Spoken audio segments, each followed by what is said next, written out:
గేటుకు తాళం వేశారంటాయా? College మూసేశాం. మూసేశారా? College principal నేనా నువ్వా? నువ్వు ఆదివారం నాడో పండుగ నాడో కాలేజీ మూయించేసే ప్రిన్సిపల్ కావచ్చు, కానీ మా జరాసంద్రాయుడు గారు శాశ్వతంగా కాలేజీని మూయించేశారు. శాశ్వతంగానా? అన్యాయం. మీకు మేము ఓట్లు వేయలేదని కాలేజీ మూసేస్తారా? ఓట్లు వేయలేదని కాదు, మీరు కాలేజీలో సంఘ విద్రోహ శక్తులను రెచ్చగొడుతున్నారని తెలిసింది, అందుకే కాలేజీ మూయించేశాం. అవద్దు, ఇది ప్రతీకార చర్య ప్రిన్సిపాల్ గారు. కాలేజీని మనమే తెరుద్దాం. ఏంటంటే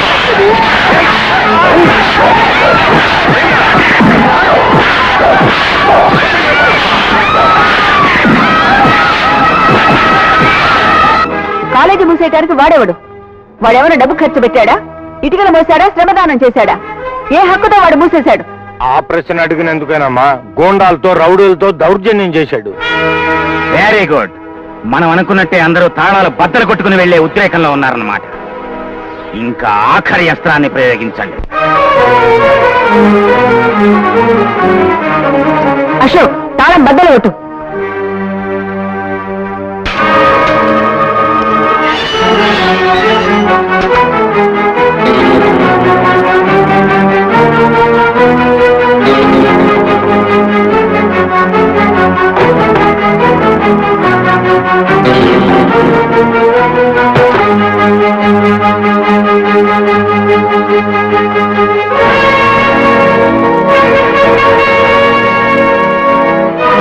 అతయ్య, ఇది తీవ్రవాద సాహిత్యం. అవును, జరాసంధరాయుడే ఏదో దురుద్దేశంతో ఇలా చేస్తుంటాడు. పదండి.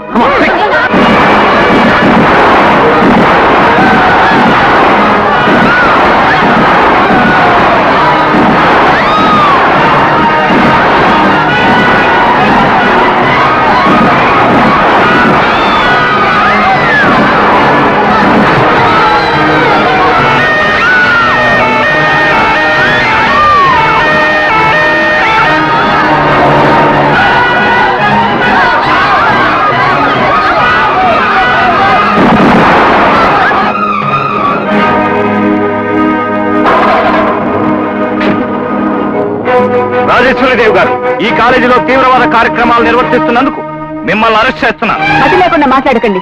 నేను తీవ్రవాదినా? అవును, మీరు నా కళ్ళ ముందే పోలీసులను కాల్చి చంపడానికి పోలీసు జీబు మీద బాంబులు విసిరారు.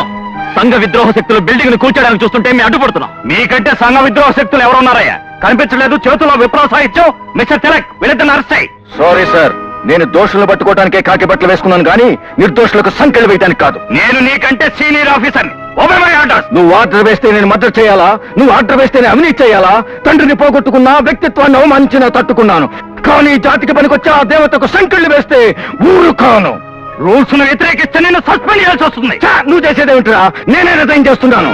Down with the police department, police department, police department, police department, police department. విప్లవాన్ని రేకెత్తిస్తున్నందుకు ఈ రాజేశ్వరిని, ఆమెకు సహకరిస్తున్నందుకు ఈ అశోక్ ని, చట్టాన్ని వ్యతిరేకిస్తున్నందుకు ఈ తిలక్ ని అరెస్ట్ చేయండి. ఏమిటండి మీరు అరెస్ట్ చేసేది? తప్పుడు కేసులు బనాయిస్తే న్యాయం చూస్తూ ఊరుకుంటుంది అనుకున్నారా? చూస్తూ ఊరుకుంటారే. మన రక్తం చిందించైన రాజేశ్వరి దేవి అరెస్ట్ కాకుండా అడ్డుపడతాం. ఎదురు తిరిగితే కాల్పులు జరిపించాల్సి వస్తుంది. ఇది జరిపించుదాం.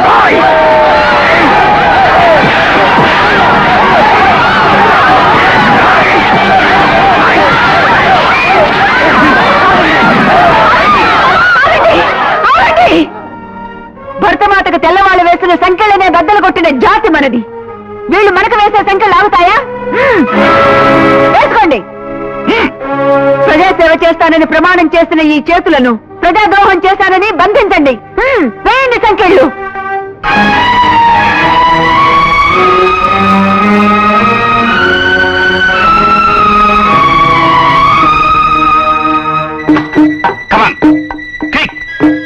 ఆ బాంబులు ఇక్కడ పెట్టు.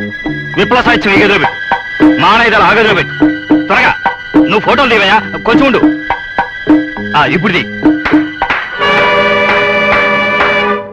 శాంతి దూతకు సంఖ్యలు వేసి మీరే విప్లవ సాహిత్యాన్ని, బాంబుల్ని ఇక్కడ పెట్టి రాజేశ్వరి మీద కేసు బలపరచడానికి కుట్ర పన్నుతున్నారా?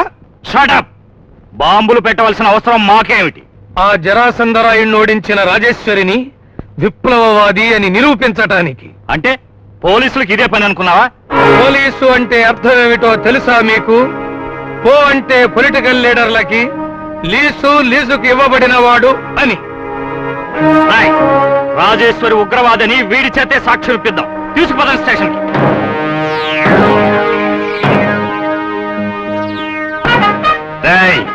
రాజేశ్వరి దేవికి మీ ఉగ్రవాద సంస్థకు సంబంధం ఉందని ఆవిడింట్లో మేము బాంబులు స్వాధీనం చేసుకుంటూ ఉండగా చూసిన ప్రత్యక్ష సాక్షివి నువ్వేనని దీని మీద నువ్వే రాసి సంతకం పెట్టి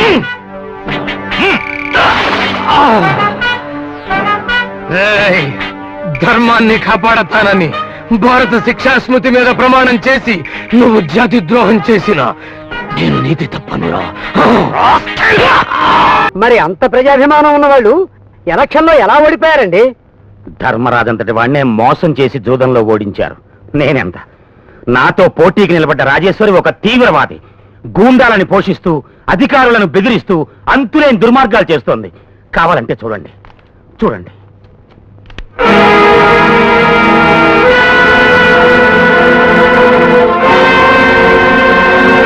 తీవ్రవాద చర్యలతో కాలేజీని బాంబులతో ధ్వంసం చేసింది. ఎందరో అమాయకులైన విద్యార్థులు బలైపోయారు. దానికి మీ మంత్రి పదవికి సంబంధం ఏమిటండి? అదే మనవి చేసుకుంటున్నాను. ఇప్పుడు నాకు ఏ పదవి లేకపోతే ఆ మహమ్మారి నన్ను బతకనివ్వదు. మన పార్టీ ప్రతిష్ట, నా పరువు మన ఏరియాలో నిలవాలంటే, మన కార్యకర్తలు మళ్లీ ఉత్సాహంగా పనిచేయాలంటే మీరు నాకు మంత్రి పదవి ఇవ్వక తప్పదు. అప్పుడు వీధుల్లో మన జెండా ఎగురుతుంది, కోర్టులో దానికి శిక్ష పడుతుంది. నో! బిల్డింగ్ కూలిపోకుండా ఉండాలని రాజేశ్వరి గారు బాంబులు తొలగించి బయటకు విసిరారే గాని ఎవరికి హాని కలిగించాలని కాదు, పోలీసుల్ని చంపాలనే కాదు. అందుకు నేనే ప్రత్యక్ష సాక్ష్యం. తత్వాలు ఎవరోనా? చూడండి రాజేశ్వరీదేవి, మీ మీద వచ్చిన ఈ ఆరోపణకి మీ సమాధానం ఏమిటి? పిల్లలకు పాఠాలు చెప్పే పవిత్రమైన విద్యాలయాన్ని పడగొట్టే కుసంస్కారం నాలో లేదు. జన్మనిచ్చే మాతృహృదయమే కాని బలి తీసుకునే దుర్మార్గం ఏ ఆడదానికి ఉండదు. తల్లిని అని చెప్పుకునే అదృష్టానికి నేను నోచుకోకపోయినా నా విద్యార్థులే నా బిడ్డలు అని సంతోషపడేదాన్ని. నా బిడ్డల్ని నేనే చంపుకునే దౌర్భాగ్యం నాకు పట్టలేదు సార్. ఇదంతా ఆ జరాసంధరాయుడు నాపై పన్నిన కుట్ర. అలా అయితే మీ ఇంట్లో మేము విప్లవ సాహిత్యాన్ని బాంబుల్ని స్వాధీనం చేసుకోవడం కూడా అబద్ధమేనా? అబద్ధమే, మాటికి అబద్ధమే. Yes. శాంతికి సమాధి కట్టి అశాంతికి పాదు పెట్టి మీరే వృత్తుల్ని అమ్ముకుంటున్నారు, నాలుకల్ని తాకట్టు పెట్టుకుంటున్నారు. మీరే దొంగ సాక్ష్యాలు సృష్టించారనటానికి నేనే ప్రత్యక్ష సాక్షి. చూడు మిస్టర్, నువ్వేదైనా చెప్పదలుచుకుంటే బోన్లోకి వచ్చి భగవద్గీత మీద ప్రమాణం చేసి చెప్పు. నిజం చెప్పడానికి గుండె ధైర్యం ఉన్న నేను ఈ బోనులో నిలబడతాను.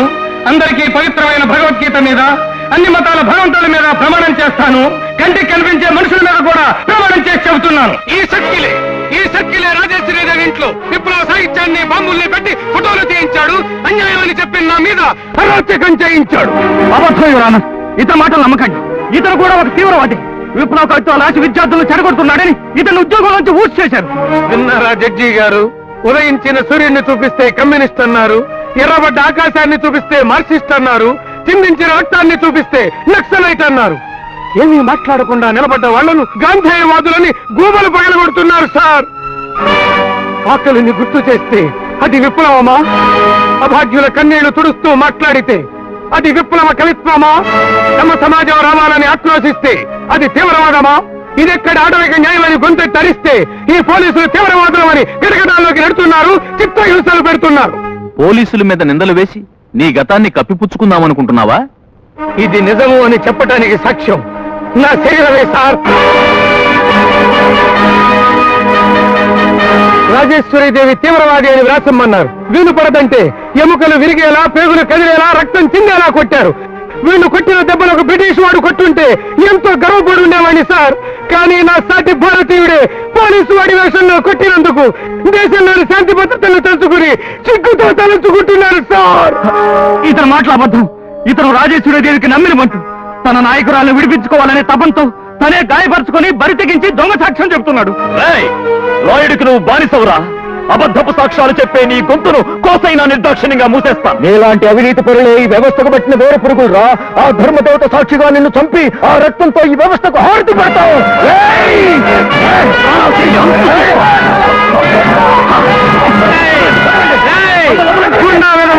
రక్షణ చండాలంగా విహరిస్తే వెచ్చనియాలను కుక్కనెత్తులు ఆర్భాటంగా ప్రవహిస్తాయి, స్వాలింగాలను కరిగేస్తాయి.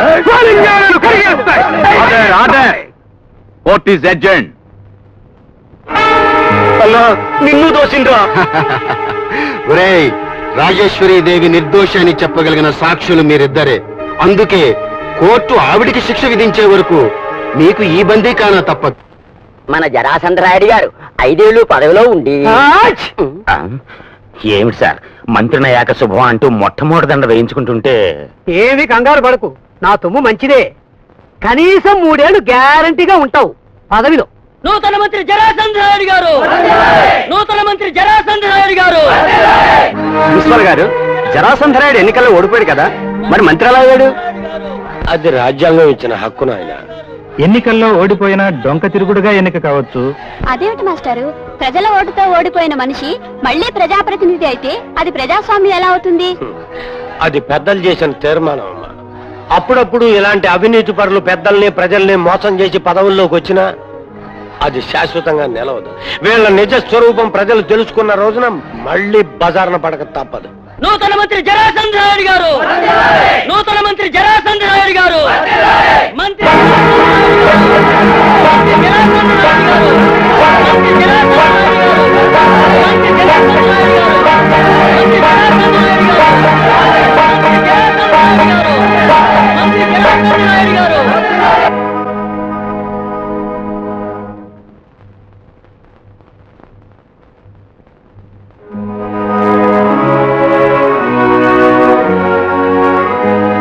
రాజేశ్వరీదేవి, తీర్పు వినే ముందు మీరు చెప్పుకునేదేమైనా ఉందా? ఎవరికి?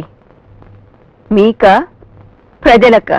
మీరు న్యాయస్థానంలో ఉన్నారు కనుక న్యాయమూర్తికే చెప్పాలి. క్షమించండి ఎవరానార్, న్యాయమూర్తి భవించిన మనుషులెవరూ నాకు ఈ 4 గోడల మధ్య కనిపించటం లేదు. కళ్ళకు గంతలు కట్టిన ఆ రాతి బొమ్మ తప్ప. ముద్దాయిగా ఉన్న మీరు ప్రజాస్వామ్య విలువల్ని మర్చిపోయి మాట్లాడుతున్నారు. ప్రజాస్వామ్యమా?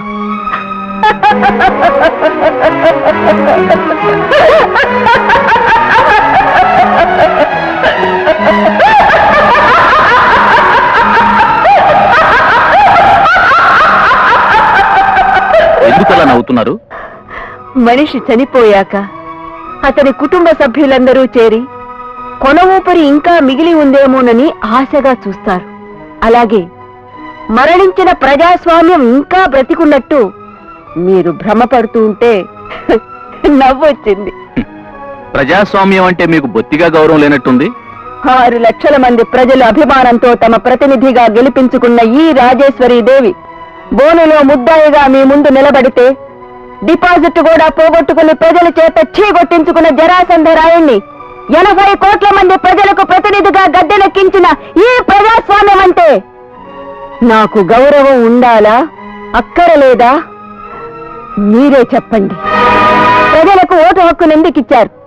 పరిపాలించవలసిన ప్రభువులను మీరే నిర్ణయించండి అని. మరి ఓటుతో ఓడించిన మనిషి మంత్రి అయ్యాడంటే అది ఓటు హక్కును భంగపరచడం కాదా? ఓటర్లను అవమానించడం కాదా? ప్రజాస్వామ్యాన్ని హేళన చేయడం కాదా? అసలు ఉన్న నిబంధనల ప్రకారం పెద్దల చేత నిర్ణయింపబడవలసిన ప్రజాప్రతినిధులు శాస్త్రము, విజ్ఞానము, కళ, సమూహ సేవ మొదలైన వాటిలో మంచి జ్ఞానము, అనుభవము ఉన్నవాళ్లే ఉండాలి. ఈ లక్షణాల్లో ఏ లక్షణం జరాసంధరాయుడుకుందో చెప్పమనండి. శాస్త్రమా? వాడికి తెలిసింది నల్ల డబ్బు దాచుకునే శాస్త్రం, చీకటి హత్యలు చేయించే శాస్త్రం. పోని కళ? కట్టుకున్న భార్య ఇంట్లో ఉండగా ఉంపుడు గత్తితో పబ్లిక్ గా సరసాలాడే కళ వాడికి బాగా తెలుసు. పోని విజ్ఞానం అనుకుందామంటారా? నక్క జిత్తులతో, కుక్క బుద్ధులతో అధికారంలో ఉన్న వాళ్ళ కాళ్ళు నాకే విజ్ఞానం ఒక్కటే వాడికి బాగా తెలుసు. ఇక మిగిలింది సమూహ సేవ. వాడి మాట కాదన్న వాళ్ళను సామూహికంగా చంపడమే వాడికి తెలిసిన సమూహ సేవ. తోడుండే వాళ్ళను కాదని తోడేళ్లకు ఆశ్రయం కల్పించే ఈ రాజ్యాంగ నిబంధనలు మార్చమని చెప్పండి. ప్రజల కొరకు, ప్రజల చేత, ప్రజల యొక్క నిర్వచనానికి అర్థం లేకుండా చేసి ఎమ్మెల్సీల కొరకు, ఎమ్మెల్యేల చేత ఎంపీల యొక్క ప్రభుత్వంగా మార్చొద్దని చెప్పండి సార్. త్యాగధనులు కూర్చోబెట్టవలసిన కుర్చీల్లో దౌర్భాగ్యులు కూర్చోబెట్టొద్దని చెప్పండి సార్. మేధావులు అలంకరించవలసిన ఆసనాల్లో అప్రోచ్చులకు చోటివ్వద్దని చెప్పండి సార్.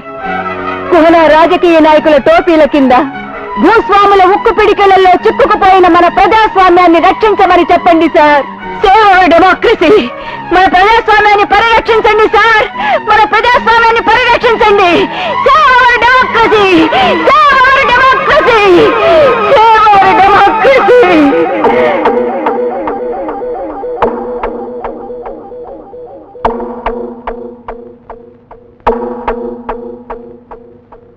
సాక్ష్యాధారాలన్నీ పరిశీలించిన మీదట ముద్దాయి రాజేశ్వరీదేవి విద్యార్థులను ఉపాధ్యాయులను రెచ్చగొట్టి కాలేజీ కమిటీ చైర్మన్ జరాసంధరాయుడు గారు కాలేజీ మూసివేశారన్న ఆగ్రహంతో మార్చి నెల 9వ తేదీన నవభారత కళాశాలను బాంబులతో కూల్చివేసిందని, తద్వారా ఎందరో మరణానికి కారణమైందని ధృవీకరించటమైనది. ఈ నేరంలో ఆమెకు సహకరించి పోలీసులపై దాడి చేసినందుకు తిలక్, అశోకులకు 2 ఏళ్లు కఠిన కారాగార శిక్ష విధిస్తూ ఈ మారణ హోమానికి కారణమైన రాజేశ్వరీదేవికి మరణశిక్ష విధించటమైనది.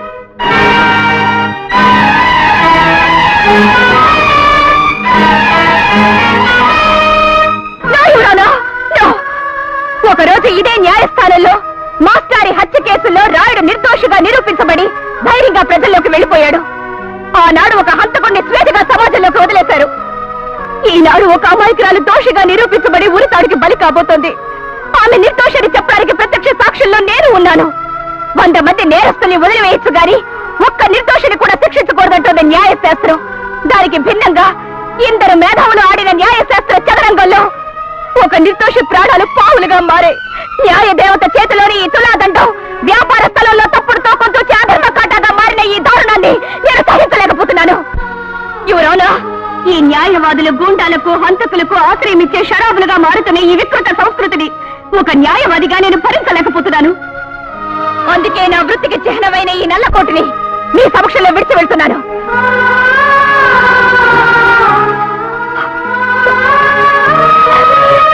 ప్రజల హృదయాలే న్యాయస్థానాలుగా, మానవత్వపు విలువలే న్యాయవాదులుగా, నైతిక విలువలే న్యాయ గ్రంథాలుగా మార్చి ప్రజల్లే తీర్పు చెప్పమని అడుగుతాను. అడుగుతాను.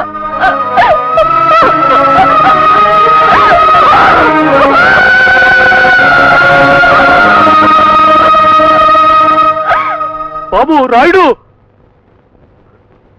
ఓ రఘుపతి రాయుడు గారా? ఏమండి తండ్రి గారు, 20 ఏళ్ల తర్వాత మీకు ఈ కన్న కొడుకు జ్ఞాపకం వచ్చాడా? తెల్లవారితే ఘోరం జరిగిపోతుంది. రాజేశ్వరిని ఉరిదీస్తారా? ఇప్పుడు నీ చెల్లెల్ని నువ్వే కాపాడుకోవాలరా. ఏ తను నిత్యం పారాయణం చేసే నీతి, న్యాయం, ధర్మం, ప్రజలు ఇవేమీ నీ కూతుర్ని కాపాడలేకపోయాయా? నా బిడ్డ నమ్ముకున్న నీతి నియమాలు ఓడిపోయినాయి కాబట్టే ఈ అవినీతి గడప తొక్కాన్రా. రాజేశ్వరి కట్టుబడిన ధర్మానికి గ్రహణం పట్టింది కాబట్టే ఆ ధర్మం ఎదుట చేతులు జోడించి నిలబడాల్సి వచ్చింది. ఏ ప్రజల కోసం అయితే తన సర్వస్వాన్ని త్యాగం చేసిందో ఆ ప్రజలు కూడా అన్ని సహాయులయ్యారు గనకే ఈ ప్రజా వ్యతిరేకిని దేహి అని యాచించడానికి వచ్చాన్రా. ప్రజల్ని అనుక్షణం నా మీదకి పురిగొల్పుతున్న దానికి ఉరిశిక్ష పడాలనే నేను మనసా వాచా కర్మణా కోరుకుంటున్నాను. నువ్వు దేహి అని యాచించినంత మాత్రాన నీ కోరిక ఫలించదు, నా మనస్సు చెలించదు. ఏ ముహూర్తాన పుట్టావో పుట్టిన దగ్గర నుంచి అన్ని దుర్మార్గాలే చేశావు, పాపాలే మూటగట్టుకున్నావు.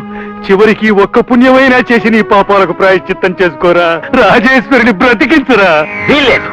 నేను ప్రజలతో పురిజూతమాడుతుంటే అది నాతో ఉరిజూతమాడుతోంది. దాన్ని జాలి తలిచి ఆ ఉరితాడు నా మెడకి తగిలించుకోలేను. రేయ్, నిన్ను కన్న పాపానికి నీ కాళ్ళు పట్టుకుని బతికిలాడుతున్నాను రా. రాజేశ్వరిని కాపాడరా, రాజేశ్వరిని కాపాడరా. నీ కన్నీళ్లతో నా కాళ్ళకి అభిషేకం చేసినా సరే నీ కూతురు చావక తప్పదు. రేయ్, లాగేయండి ముసలాన్ని. రే రాయుడు, నువ్వు వనకొట్టిన న్యాయం, ధర్మం తిరిగి తలనెత్తి నిన్ను శిక్షించలేకపోవచ్చు. నువ్వు నాశనం చేసిన ప్రజల ఉసురు నీకు తగలకపోవచ్చు. కాలి కన్న తండ్రితోనే కాళ్ళు పట్టించుకున్నావే, అది చాలు రా నీ పత్రానికి. నువ్వు నికృష్టపు తావు తెస్తావురా, నికృష్టపు తావు తెస్తావు, నికృష్టపు తావు తెస్తావు. రాజేశ్వరిని ఉరి తీసి శ్మశానానికి తీసుకువెళ్ళిన తర్వాత నాకు కబురు చెయ్యండి. తల కొరివి పెట్టి తలకి ఉరి తగిలించిన పాపాన్ని ప్రక్షాళన చేసుకుంటాను.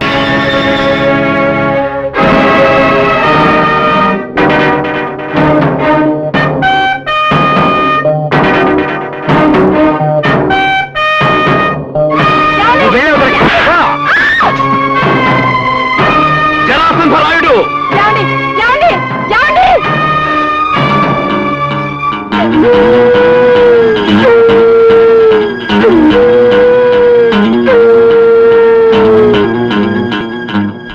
జరాసంధరాయుడు ఇంకా కొన్ని గంటల్లో రాజేశ్వరీ దేవిని ఉరి తీయబోతున్నారు. శుభవార్త. కానీ ప్రపంచానికి అది అశుభవార్త. ఆమె నిర్దోషి అన్న నిజం తెలిసిన నువ్వు వెంటనే గవర్నర్కి తెలియజేయాలి. ఇంతకు ముందు నీ తాతొచ్చిన కాళ్ళు పట్టుకుని ప్రాధేయపడి ఇదే మాట అడిగాడు. ఇప్పుడు నువ్వు వచ్చావు. ఆ తరం తండ్రి కొడుకు కాళ్ళు పట్టుకుంటే ఈ తరం కొడుకు తప్పు చేసిన తండ్రి తల నరకడానికి సిద్ధపడుతున్నాడు రాయుడు. ఆగు! అడుగు ముందుకు వేస్తే నీ అత్త కంటే ముందు నువ్వు పోతావు పై. కన్న బిడ్డని చూడకుండా నర్మయ్! రాజకీయం మొదటి ముద్ద తిన్న రోజున చెల్లెలి మొగుణ్ణి చంపాను. రెండవ ముద్ద తిని చెల్లెల్ని ఉరికంబం ఎక్కించాను. ఇప్పుడు కన్న బిడ్డని చంపటానికి మూడో ముద్ద తింటాను. రాజకీయపు ముద్దలు తిన్న నిన్ను రక్తపు ముద్దగా మారుస్తాను. వద్దు, ముందుకి రావద్దు.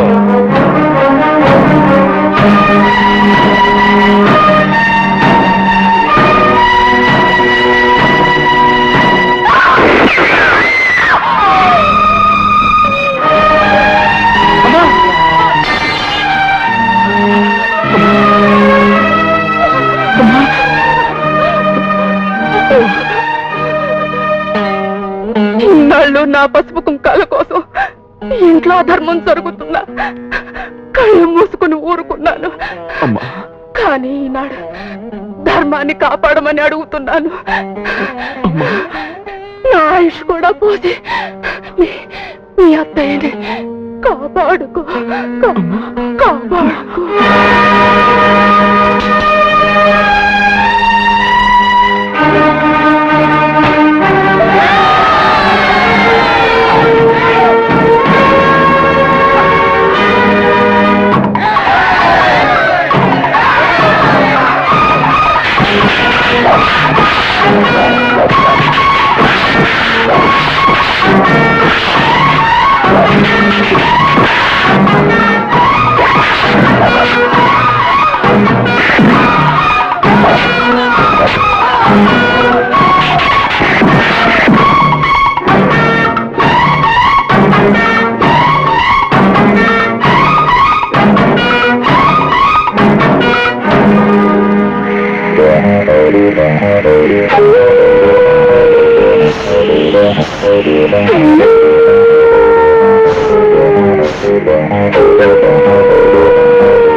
రాజేశ్వరదేవి గారు, మీ ఆఖరి కోరిక ఏమైనా ఉంటే మాకు తెలియజేయండి. 7 లక్షల మంది ఓటర్లు ఉన్న ఒక నియోజకవర్గంలోనే నువ్వు ప్రజాప్రతినిధిగా పనికిరావు అని తీర్పు చెప్పిన వ్యక్తిని 80 కోట్ల మంది ప్రజలున్న దేశానికే ప్రతినిధిగా చేసి మన ఓటు హక్కును అవమానించవద్దు. మేధావుల సేవ ప్రజలకు అందించాలని రాజ్యాంగం నిర్దేశిస్తున్న హక్కును భంగపరిచి పవిత్రమైన పార్లమెంట్లో ప్రజా వ్యతిరేకులకు స్థానం కల్పించవద్దు. ప్రపంచ దేశాలకే తలమానికమైన మన భారతదేశ ప్రజాస్వామ్య వ్యవస్థకే కళంకం తెస్తున్న ఈ అవకాశాన్ని రాజ్యాంగం నుంచి తొలగించాలి. ఇదే ఆరిపోతున్న ఈ దీపం చూడాలని కోరుకుంటున్న వెలుగు. మీ కోరికను ప్రభుత్వానికి తెలియజేస్తాం. ప్రొసీడ్.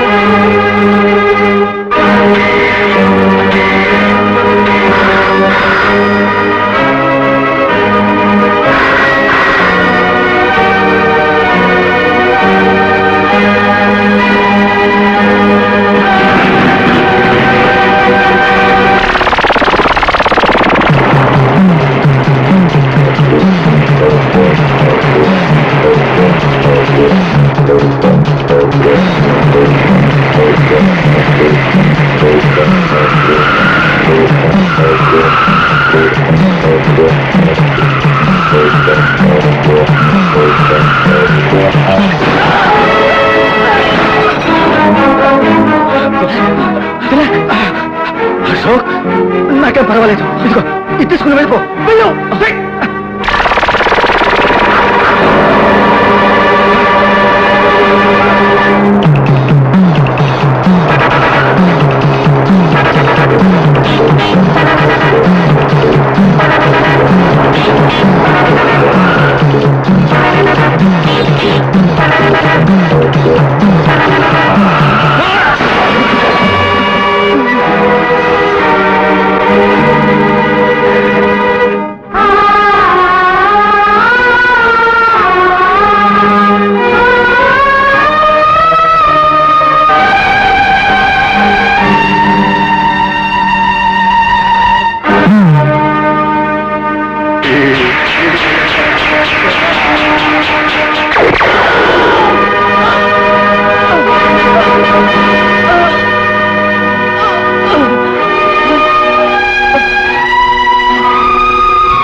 ఆ ఉరితాడు తొలగించండి.